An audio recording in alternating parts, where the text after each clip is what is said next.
Replacing the trim solenoid on your motor is not that difficult. And I'm going to show you how to do it. So I'm doing some maintenance on my boat motor, and while I'm doing this other maintenance, I decided to take care of this issue I was having with my trim solenoid. I found that while I was out on the boat, the motor would trim up, and then occasionally it would not trim back down. I would hit the trim switch and nothing would happen. So I did some research on it, and it usually means that your trim solenoid is defective or it's on its way out. Since I have my motor apart already, I'm going to change this out while I have it apart just to make life easier for me. If you want to see instructions on how to take your lower and upper cowlings off on your motor, I'll put a link up above to how to do that.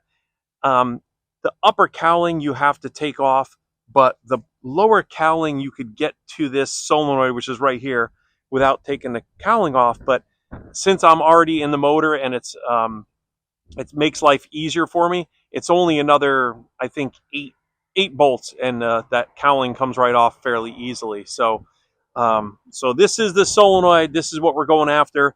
This is the new one I'm going to put in. And if you are looking for a solenoid for one of your motors, this is a Evinrude E-Tec 115 horsepower, two-stroke outboard. It is a 2017. This is the solenoid I'm using for it. I can't remember the part number of the solenoid, but I will put a link to it in the comments and the description of this video, so you can just buy one off of Amazon and you can put it in your boat. Now, a couple things to remember first before you start doing this. If you get in a situation where your motor will not tilt or trim up or down while you're out on the water, there is a manual release. It is over on the left side of the motor and is down below, and you just need a flathead screwdriver. It says right there on the casting, manual release. And if you stick that screwdriver in there and turn it counterclockwise, will let your motor go down. Clockwise, I believe, will let your motor go up, but you've got to lift it, and the thing's heavy. It's probably going to need someone to help you out with that. But if you get stuck in a situation where your motor is up, that's a quick way to get it back down so you can get back in and take care of the problems you have. When you get your motor ready to work on, you get your cowlings off. The very first thing you want to do before you do anything, turn the power off to the boat. And for my boat, it's pretty easy. I've got a power switch in near the battery, so I turn that switch to off, and then I go up to the throttle controls and hit the tilt switch up and down just to make sure that the motor is not tilting. And now that I know that I've got no power to my motor, I'm ready to go. All I've done here so far is remove the lower cowling and the upper cowling to give me a little bit better access to what we're doing. But you can see it may be a little hard to see. I'll try and zoom in on the video a little bit as I'm working, but the solenoid is right here, and all there is on this solenoid is four connectors. There's two of these quick disconnect connectors, which are going to be pretty easy to find. You just trace the wires over and find out where they disconnect. And the other two, one is the battery, which is the red. The other one is the ground. And they are going to connect up here. So the wire, you can follow it from here, goes up. Now, a little trick that I've used before to do stuff like this is, before you get started, take a picture with your phone. So you've got a picture of how the wires are routed, the stack up of the terminals on your terminal block. You can remember that it's got a zip tie on it, that you want to put another zip tie back in place, even though it has the little keepers on there. So keep an eye. Remember to do something like that. It will help you when you're putting it back together. You have something to look at to remember what it is supposed to look like. So I'm going to get to taking this thing apart right now, and let's see how easy it's going to be. I'm going to first cut the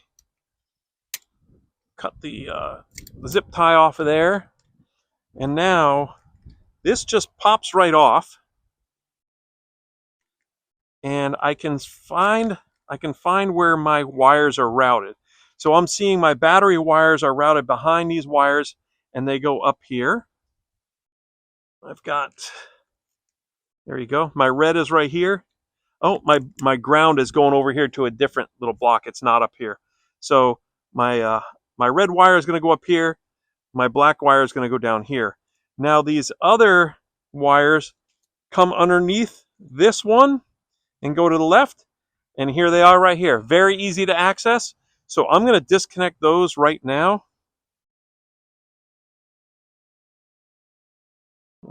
Pop one off, pop the other one off. And when you take these off, any connector you disconnect, it's always a good idea to take a look at the terminals, see if there's any corrosion, see if there's any issues, especially if you're in a saltwater environment. But my connectors look pretty good, so I think I'm going to go ahead with this. Now I need to get, looks like just 2 sockets, one for the ground and one for the hot wire. Give me a second to find my socket set up here. Okay, so for your sockets, the black terminal is going to be a 3/8 socket. Reach in there, it fits right on. And for the power side, this is a 1/2-inch socket. And that's pretty much, I think, the only tools we're going to need to do this job. So I'm going to start by disconnecting the hot side. And another little trick here too is you see there's a bunch of wires stacked up here. They're all electrically the same, but I try and make sure that I'm getting those wires stacked in there the exact same way. So when I pull this off, I'm going to set everything kind of on my boat in the way they go. So I have the nut that I'll set there. I have a washer next. Then the ground lead comes off. And then there we go. Well, I just had a little bit of a problem with one of these washers coming off. But I finally got it. So I'm going to take that washer off. It's like a copper washer, and I did bend it. So I'm going to bend it back to make sure when we put it back on, I don't have any problems. Okay, copper washer. And then there is my terminal for that relay. Now I'm going to go after the bottom one. And like I said, that's a 3/8 nut, at least it is on mine. I'm going to get that off of there.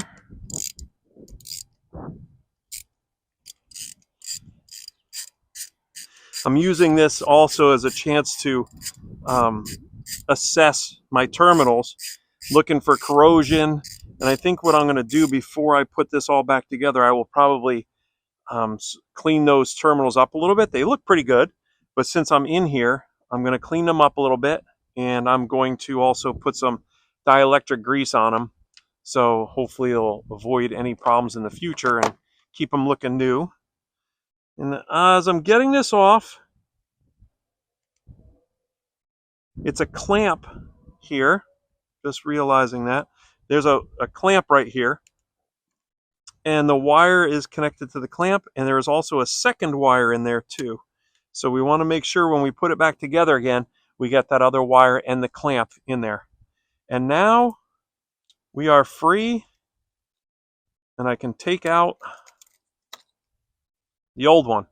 The old one still looks pretty good.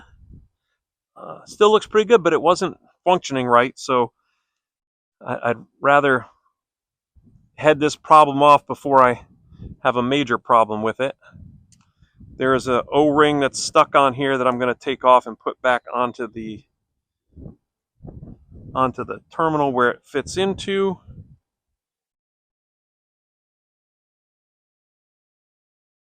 Okay.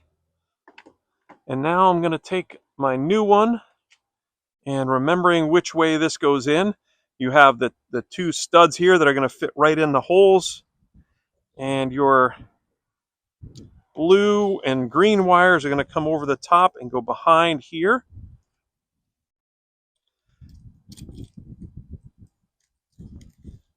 These are pretty easy to remember because they're the only ones that look like it. So I'm going to match those up and connect them.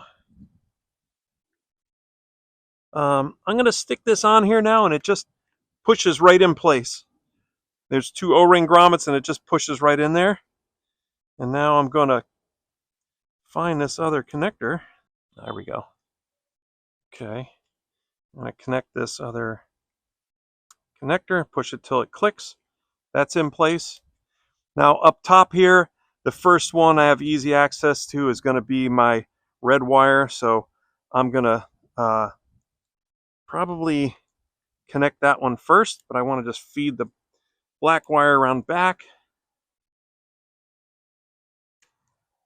Now I'm gonna pause here for a minute because I'm going to clean up this connector with some contact cleaner, a little wire brush, and also put some dielectric grease on there to help prevent corrosion. So give me a second to do that.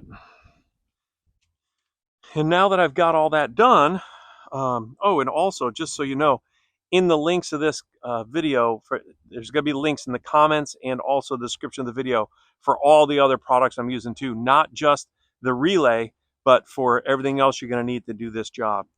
So I have, getting this back together again now, and we're getting it put back the way it came off. So we're putting everything back together again onto the stud the way it was. Putting that grease all over everything. Getting the nut back on there. I'm not going to tighten it down just yet because I'm just going to fit it in place and fit the other one in place also. And now we've got the ground side in there. And if you remember right, there was 2 terminals and also this cable clamp. So I'm going to run this wire back behind here. And these look pretty good, but I'm going to put a little bit dielectric grease on them just to keep them looking good. Put some on the new one also. I really like dielectric grease, especially in a saltwater environment. All right, so that ground is going around the back there.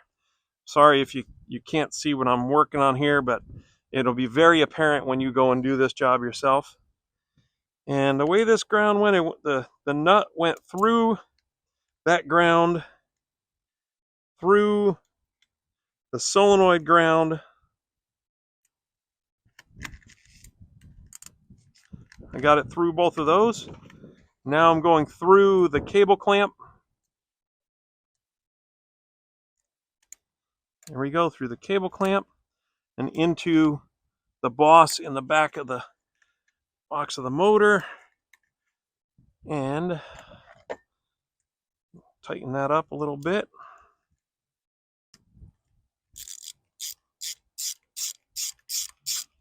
Okay, so that's in place.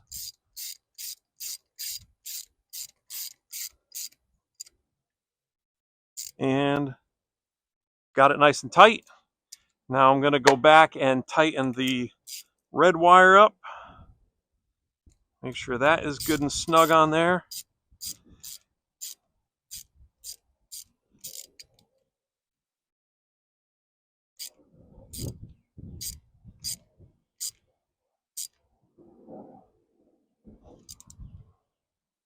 Okay, the red wire is snug on there. Now, all it's left to do now is test this.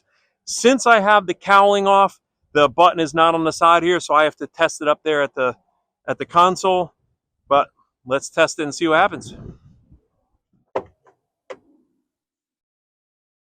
Okay, I got everything hooked back up. I got the battery turned back on. I'm going to come over here to my switch. And I already hear the motor running, but here we go. We can check it out, and everything seems to run smooth. There you have it. It's all back together. It works. It goes up. It goes down like it's supposed to. The only thing that I want to do yet, which is something, a little housekeeping measure, there was a zip tie on this when I took it apart. So I'm going to make sure that's in place, and I'm going to put the zip tie back on there again to finish the job up. And that's all there is to it. It's a very simple fix.